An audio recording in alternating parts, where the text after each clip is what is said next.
A Christmas Carol by Charles Dickens. Narrated by Gaul.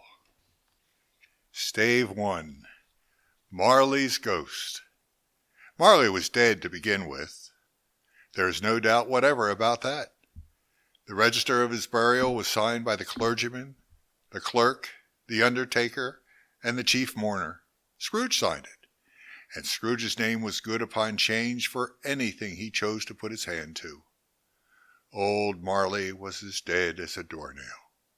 Mind, I don't mean to say that I know, of my own knowledge, what there is particularly dead about a doornail. I might have been inclined myself to regard a coffin nail as the deadest piece of ironmongery in the trade. But the wisdom of our ancestors is in the simile, and my unhallowed hand shall not disturb it, or the country's done for. You will therefore permit me to repeat emphatically that Marley was as dead as a doornail. Scrooge knew he was dead. Of course he did. How could it be otherwise? Scrooge and he were partners for I don't know how many years. Scrooge was his sole executor, his sole administrator, his sole assign, his sole residuary legatee, his sole friend, and sole mourner. And even Scrooge was not so dreadfully cut up by the sad event, but that he was an excellent man of business on the very day of the funeral, and solemnized it with an undoubted bargain. The mention of Marley's funeral brings me back to the point I started from. There is no doubt that Marley was dead. This must be distinctly understood, or nothing wonderful can come of the story I am going to relate. If we were not perfectly convinced that Hamlet's father died before the play began, there would be nothing more remarkable in his taking a stroll at night in an easterly wind upon his own ramparts than there would be for any other middle-aged gentleman rashly turning out after dark in a breezy spot, say St. Paul's churchyard, for instance, literally to astonish his son's weak mind. Scrooge never painted out old Marley's name. There it stood, years afterward, above the warehouse door, Scrooge and Marley. The firm was known as Scrooge and Marley. Sometimes people new to the business called Scrooge Scrooge, and sometimes Marley. But he answered to both names. It was all the same to him. Oh, but he was a tight-fisted hand at the grindstone, Scrooge. A squeezing, wrenching, grasping, scraping, clutching, covetous old sinner, hard and sharp as flint, from which no steel had ever struck out generous fire. Secret and self-contained and solitary as an oyster. The cold within him froze his old features, nipped his pointed nose, shriveled his cheek, stiffened his gait, made his eyes red, his thin lips blue, and spoke out shrewdly in his grating voice. A frosty rime was on his head, and on his eyebrows, and his wiry chin. He carried his own low temperature always about with him. He iced his office in the dog days, and didn't thaw it 1 degree at Christmas. External heat and cold had little influence on Scrooge. No warmth could warm, no wintry weather chill him. No wind that blew was bitterer than he. No falling snow was more intent upon its purpose. No pelting rain was less open to entreaty. Foul weather didn't know where to have him. The heaviest rain and snow and hail and sleet could boast of the advantage over him in only one respect. They often came down handsomely, and Scrooge never did. Nobody ever stopped him in the street to say, with gladsome looks, "My dear Scrooge, how are you? When will you come to see me?" No beggars implored him to bestow a trifle. No children asked him what it was o'clock. No man or woman ever once in all his life inquired the way to such and such a place of Scrooge. Even the blind men's dogs appeared to know him, and when they saw him coming on, would tug their owners into doorways and up courts, and then would wag their tails as though they said, "No eye at all is better than an evil eye, dark master." But what did Scrooge care? It was the very thing he liked. To edge his way along the crowded paths of life, warning all human sympathy to keep its distance, was what the knowing ones called nuts to Scrooge. Once upon a time, of all the good days in the year, on Christmas Eve, old Scrooge sat busy in his counting house. It was cold, bleak, biting weather, foggy withal, and he could hear the people in the court outside go wheezing up and down, beating their hands upon their breasts and stamping their feet upon the pavement stones to warm them. The city clocks had only just gone 3, but it was quite dark already. It had not been light all day, and candles were flaring in the windows of the neighboring offices, like ruddy smears upon the palpable brown air. The fog came pouring in at every chink and keyhole, and was so dense without that although the court was of the narrowest, the houses opposite were mere phantoms. To see the dingy cloud come trooping down, obscuring everything, one might have thought that nature lived hard by and was brewing on a large scale. The door of Scrooge's counting house was open, that he might keep his eye upon his clerk, who in a dismal little cell beyond, a sort of tank, was copying letters. Scrooge had a very small fire, but the clerk's fire was so very much smaller that it looked like one coal. But he couldn't replenish it, for Scrooge kept the coal box in his own room, and so surely as the clerk came in with a shovel, the master predicted that it would be necessary for them to part. Wherefore the clerk put on his white comforter and tried to warm himself at the candle, in which effort, not being a man of strong imagination, he failed. "A Merry Christmas, Uncle! God save you!" cried a cheerful voice. It was the voice of Scrooge's nephew, who came upon him so quickly that this was the first intimation he had of his approach. "Bah!" said Scrooge. "Humbug!" He had so heated himself with rapid walking in the fog and frost, this nephew of Scrooge's, that he was all in a glow. His face was ruddy and handsome, his eyes sparkled, and his breath smoked again. "Christmas a humbug, Uncle?" said Scrooge's nephew. "You don't mean that, I'm sure." "I do," said Scrooge. "Merry Christmas! What right have you to be Merry Christmas? What reason have you to be merry? You're poor enough." "Come then," returned the nephew gaily. "What right have you to be dismal? What reason have you to be morose? You're rich enough." Scrooge, having no better answer, ready on the spur of the moment, said, "Bah!" again, and followed it with, "Humbug!"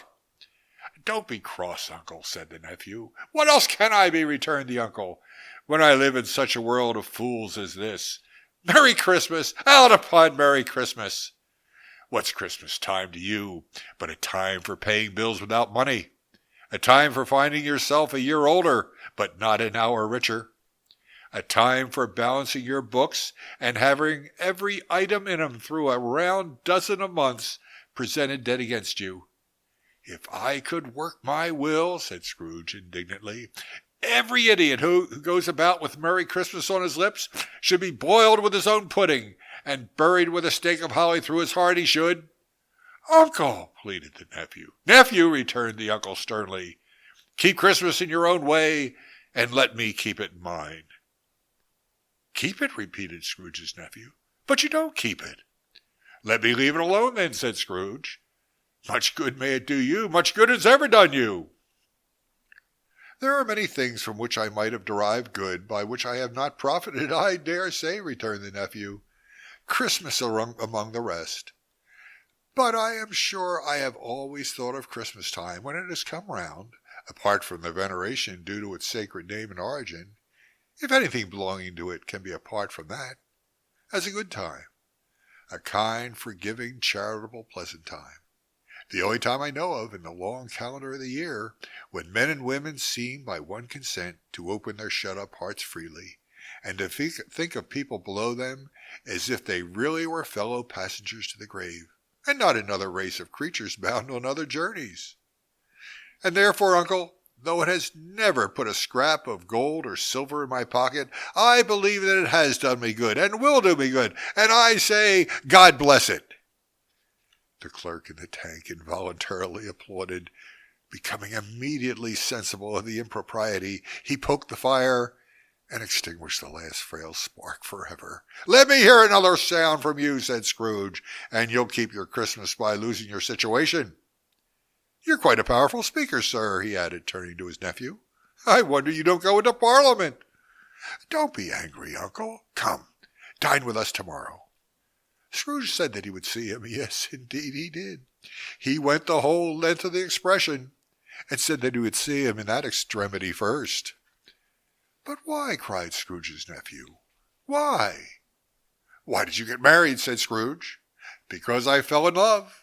Because you fell in love, growled Scrooge. Is that as if that were the only one thing in the world more ridiculous than a Merry Christmas? Good afternoon. Nay, Uncle, but you never came to see me before that happened. Why give it as a reason for not coming now? Good afternoon, said Scrooge. I want nothing from you. I ask nothing of you. Why cannot we be friends? Good afternoon, said Scrooge. I'm sorry with all my heart to find you so resolute. We have never had any quarrel, to which I have been a party. But I've made the trial in homage to Christmas, and I'll keep my Christmas humor to the last. So a Merry Christmas, Uncle. Good afternoon, said Scrooge. And a Happy New Year. Good afternoon, said Scrooge. His nephew left the room without an angry word, notwithstanding. He stopped at the outer door to bestow the greetings of the season on the clerk, who, cold as he was warmer than Scrooge, for he returned them cordially. There's another fellow, muttered Scrooge, who overheard him. My clerk with 15 shillings a week and a wife and family, talking about a Merry Christmas. I'll retire to Bedlam. This lunatic, in letting Scrooge's nephew out, had let 2 other people in. They were portly gentlemen, pleasant to behold, and now stood with their hats off in Scrooge's office. They had books and papers in their hands, and bowed to him. Scrooge and Marley's, I believe, said one of the gentlemen, referring to his list. Have I the pleasure of addressing Mr. Scrooge, or Mr. Marley? Mr. Marley has been dead these 7 years, Scrooge replied. He died 7 years ago, this very night. We have no doubt his liberality is well represented by his surviving partner, said the gentleman, presenting his credentials. It certainly was, for they had been 2 kindred spirits. At the ominous word liberality, Scrooge frowned and shook his head and handed the credentials back. At this festive season of the year, Mr. Scrooge, said the gentleman, taking up a pen, it is more than usually desirable that we should make some slight provision for the poor and destitute, who suffer greatly at the present time. Many thousands are in want of common necessaries. Hundreds of thousands are in want of common comfort, sir. Are there no prisons? Asked Scrooge. Plenty of prisons, said the gentleman, laying down the pen again. And the union workhouses? Demanded Scrooge. Are they still in operation? They are still, returned the gentleman. I wish I could say they were not. The treadmill and the poor law are in full vigor then, said Scrooge. Both very busy, sir. I was afraid from what you said at first that something had occurred to them to stop them in their useful course, said Scrooge. I'm very glad to hear it. Under the impression that they scarcely furnish Christian cheer of mind or body to the multitude, returned the gentleman, a few of us are endeavoring to raise a fund to buy the poor some meat and drink and means of warmth. We choose this time because it is a time of all others when want is keenly felt and abundance rejoices. What shall I put you down for? Nothing, Scrooge replied. You wish to be left alone, anonymous? I wish to be left alone, said Scrooge. Since you ask me what I wish, gentlemen, that is my answer. I don't make myself merry at Christmas, and I can't afford to make idle people merry. I help to support the establishments I've mentioned. They cost enough, and those who are badly off must go there. Many can't go there, and many would rather die. If they would rather die, said Scrooge, they better do it, and decrease the surplus population. Besides, excuse me, I don't know that. But you might know it, observed the gentleman. It's not my business, Scrooge returned. It's enough for a man to understand his own business, and not to interfere with other people's. Mine occupies me constantly. Good afternoon, gentlemen. Seeing clearly that it would be useless to pursue their point, the gentleman withdrew. Scrooge resumed his labors with an improved opinion of himself, and a more facetious temper than was usual with him. Meanwhile, the fog and darkness thickened so that people ran about with flaring lamps, proffering their services to go before horses and carriages, and conduct them on their way. The ancient tower of a church, whose gruff old bell was always peeping slyly down at Scrooge out of a Gothic window in the wall, became invincible, and struck the hours and quarters in the clouds with tremulous vibrations afterwards, as if its teeth were chattering in its frozen head up there. The cold became intense. In the main street, at the corner of the court, some laborers were repairing the gas pipes, and had lighted a great fire in a brazier, round which a party of ragged men and boys were gathered, warming their hands and winking their eyes before the blaze in rapture. The water pug, being left in solitude, its overflowing sullenly congealed and turned to misanthropic ice.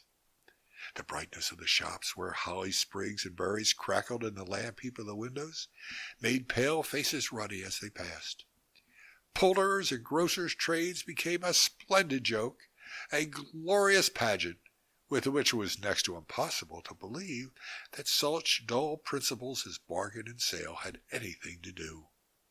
The Lord Mayor, in the stronghold of the mighty mansion house, gave orders to his 50 cooks and butlers to keep Christmas as a Lord Mayor's household should, and even the little tailor, whom he had fined 5 shillings on the previous Monday for being drunk and bloodthirsty in the streets, stirred up tomorrow's pudding in his garret, while his lean wife and the baby sallied out to buy the beef. Foggier yet, and colder, piercing, searching, biting cold. If the good St. Dunstan had but nipped the evil spirit's nose with a touch of such weather as that, instead of using his familiar weapons, then indeed he would have roared to lusty purpose. The owner of one scant young nose, gnawed and mumbled by the cold as bones are gnawed by dogs, stooped down at Scrooge's keyhole to regale him with a Christmas carol.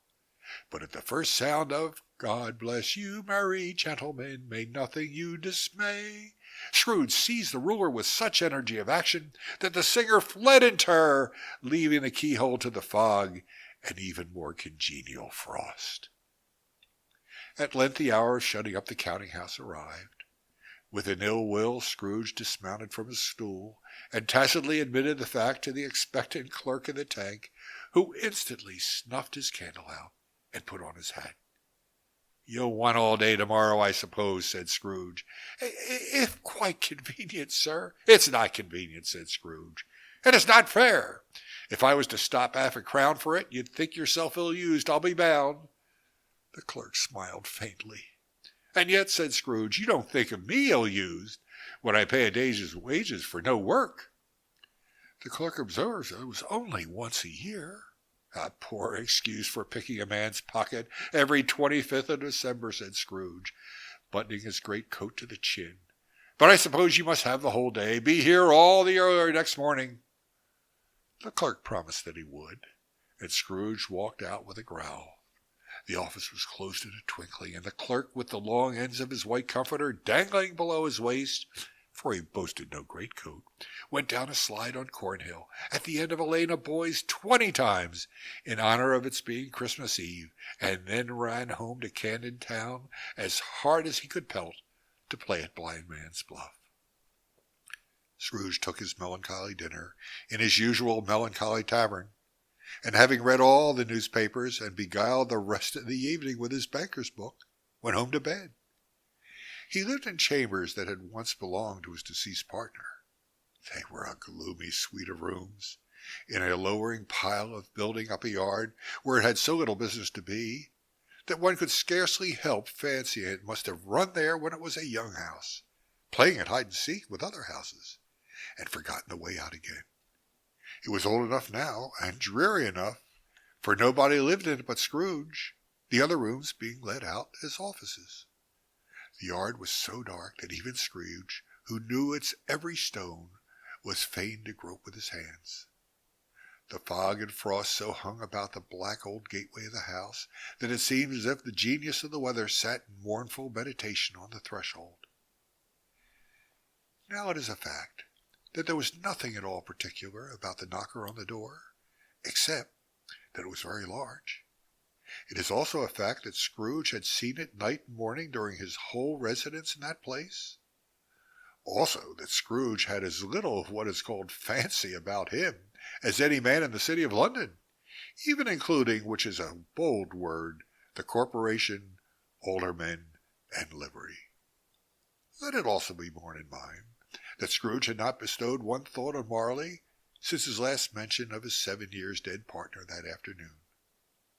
And then let any man explain to me, if he can, how it happened that Scrooge, having his key in the lock of the door, saw in the knocker, without its undergoing any intermediate process of change, not a knocker, but Marley's face. Marley's face! It was not an impenetrable shadow, as the other options in the yard were, but had a dismal light about it, like a bad lobster in a dark cellar.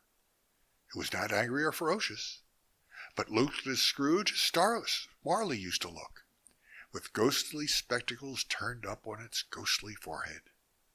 The hair was curiously stirred, as if by breath or hot air, and though the eyes were wide open, they were perfectly motionless. That and its livid color made it horrible, but its horror seemed to be in spite of the face and beyond its control, rather than part of its own expression.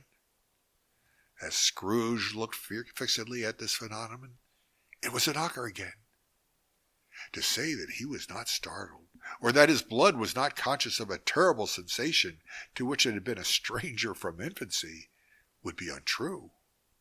But he put his hand upon the key he had relinquished, turned it sturdily, walked in, and lighted his candle.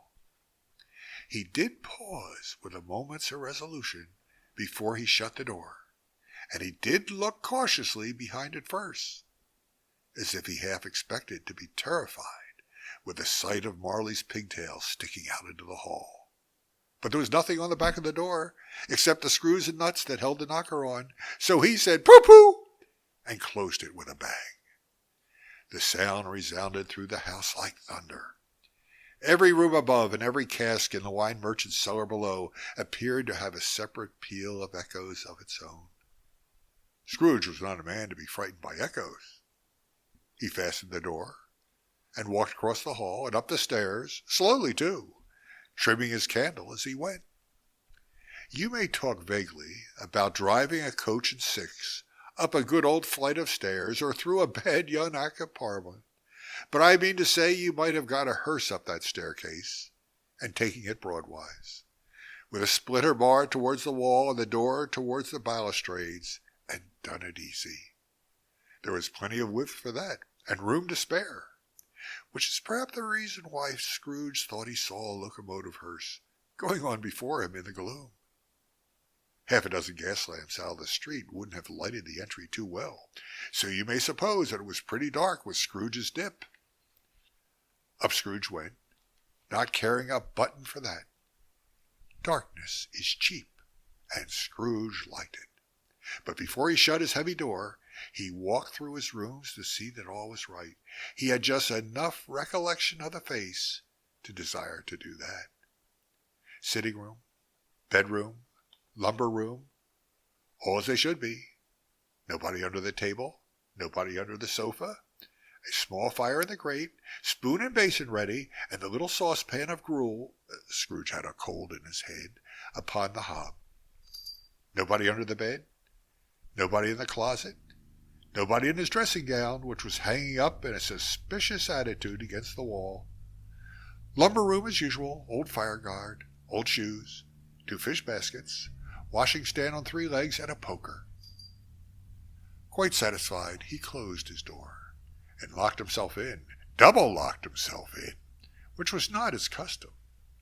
Thus secured against surprise, he took off his cravat, put on his dressing gown and slippers and his nightcap, and sat down before the fire to take his gruel.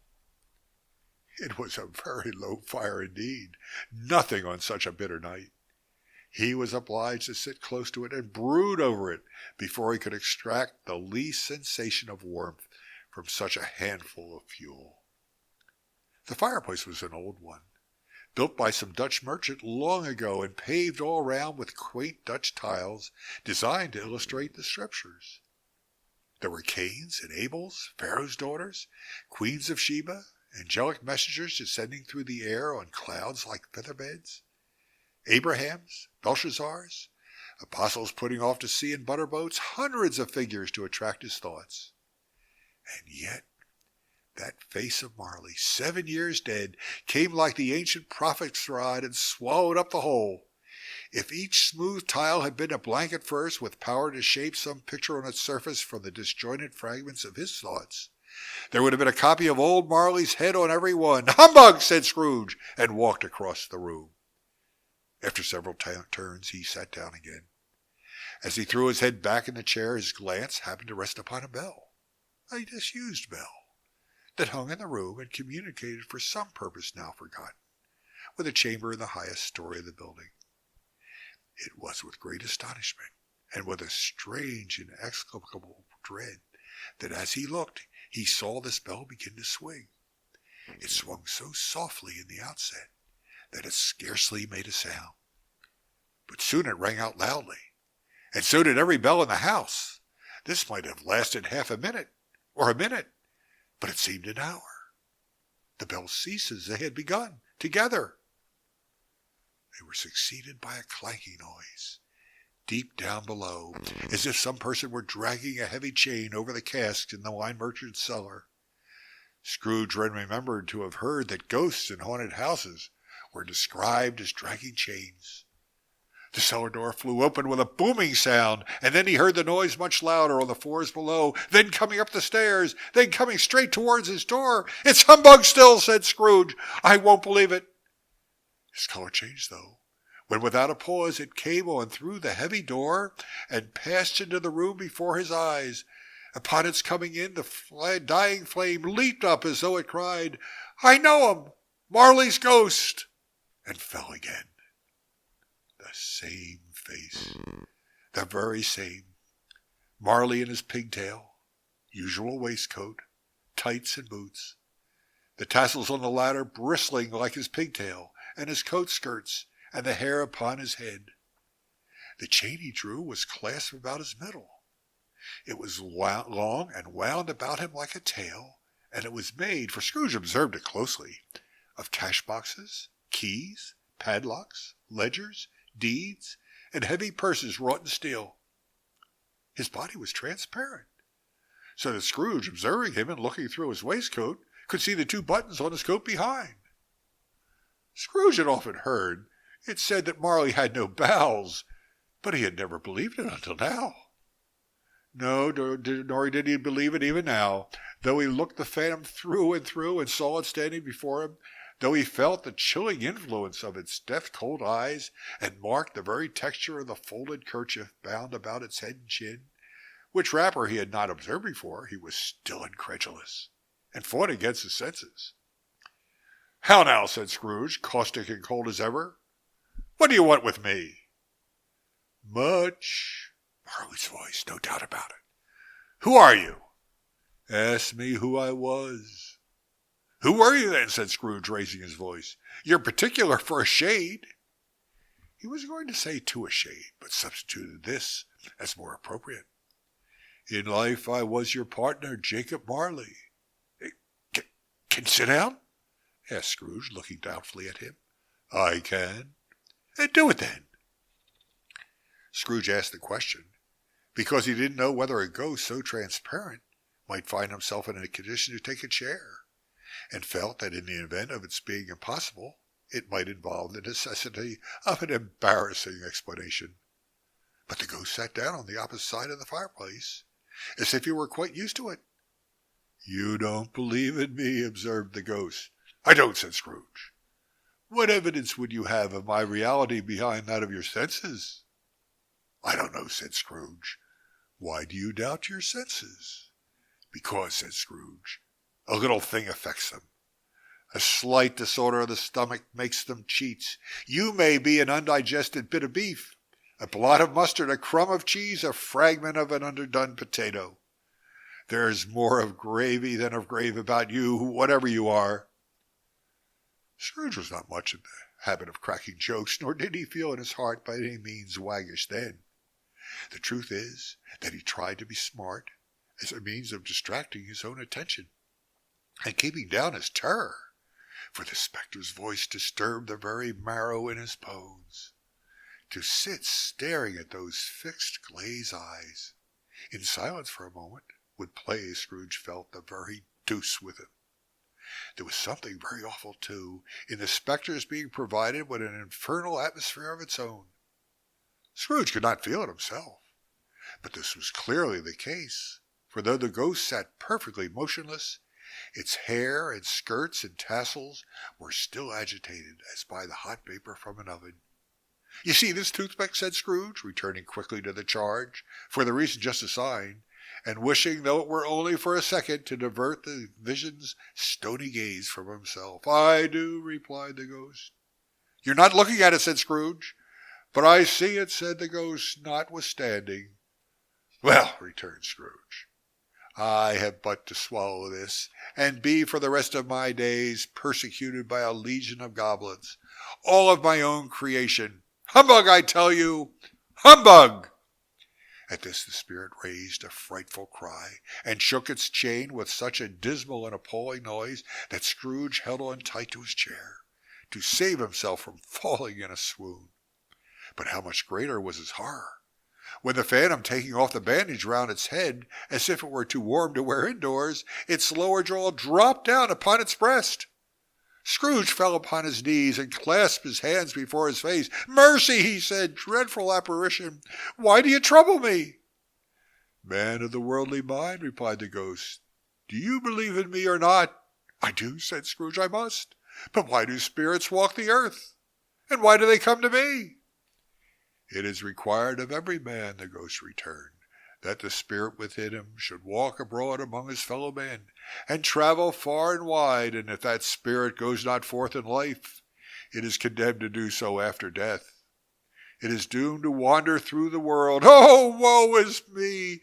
And witness what it cannot share, but might have shared on earth, and turned to happiness." Again the spectre raised a cry, and shook its chain, and wrung its shadowy hands. "You are fettered," said Scrooge, trembling. "Tell me why." "I wear the chain I forged in life," replied the ghost. "I made it link by link, and yard by yard. I girded it on of my own free will, and of my own free will I wore it. Is its pattern strange to you?" Scrooge trembled more and more. "Or would you know," pursued the ghost, "the weight and length of the strong coil you bear yourself? It was full as heavy and as long as this 7 Christmas Eves ago. You have labored on it since. It is a ponderous chain." Scrooge glanced about him on the floor, in the expectation of finding himself surrounded by some 50 or 60 fathoms of iron cable, but he could see nothing. "Jacob," he said imploringly, "oh, Jacob Marley, tell me more. Speak comfort to me, Jacob." "I have none to give," the ghost replied. "It comes from other regions, Ebenezer Scrooge, and is conveyed by other ministers to other kinds of men. Nor I can tell you what I would. A very little more is all permitted to me. I cannot rest, I cannot stay, I cannot linger anywhere. My spirit never walked beyond our counting-house. Mark me! In life my spirit never roved beyond the narrow limits of our money-changing hole, and weary journeys lie before me." It was a habit with Scrooge, whenever he became thoughtful, to put his hands in his breeches pockets. Pondering on what the ghost had said, he did so now, but without lifting up his eyes or getting off his knees. "You must have been very slow about it, Jacob," Scrooge observed, in a businesslike manner, though with humility and deference. "Slow?" the ghost repeated. 7 years dead?" mused Scrooge. "And traveling all the time?" "The whole time," said the ghost. "No rest, no peace, incessant torture of remorse." "You travel fast?" said Scrooge. "On the wings of the wind," replied the ghost. "You might have got over a great quantity of ground in 7 years," said Scrooge. The ghost, on hearing this, set up another cry, and clanked its chain so hideously in the dead silence of the night that the ward would have been justified in indicting it for a nuisance.